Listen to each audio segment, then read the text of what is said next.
Summer Susie. Welcome to my channel. Saglit, may tao doon. Guys, ngayon mag-unboxing tayo ng Huawei Mate X-T Ultimate Design. O, di ba guys? Sa box pa lang is very attractive. Kulay, parang red na may pink. So, start na tayo guys, mag-unbox. So, open natin to. Wait guys ha. Open talaga to ha. Ayan.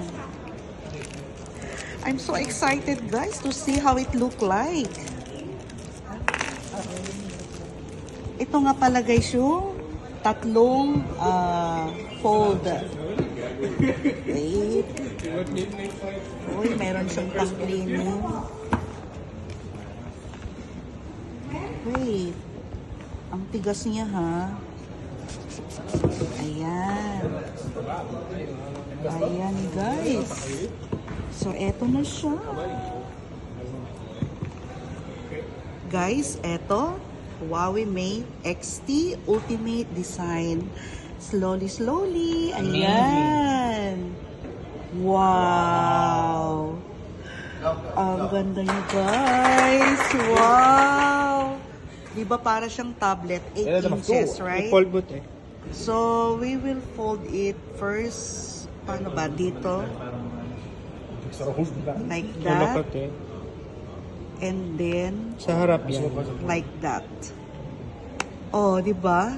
Very nice. And this is the camera. Nice color as well. This is like, what color is this? Like maroon? Light. And this one guys, so open natin. Ayan. So, this is the front. Open mo ulit na into Tapos, i-open natin into 3. Ayan, ganito ulit. yan yung And dalawa. then, tatlo. Oh, di ba guys? Amazing! Tapos, pag mag-open tayo, ayan, ito yung mga built-in na niya na apps. And then, where is the YouTube? Meron na rin siyang WhatsApp.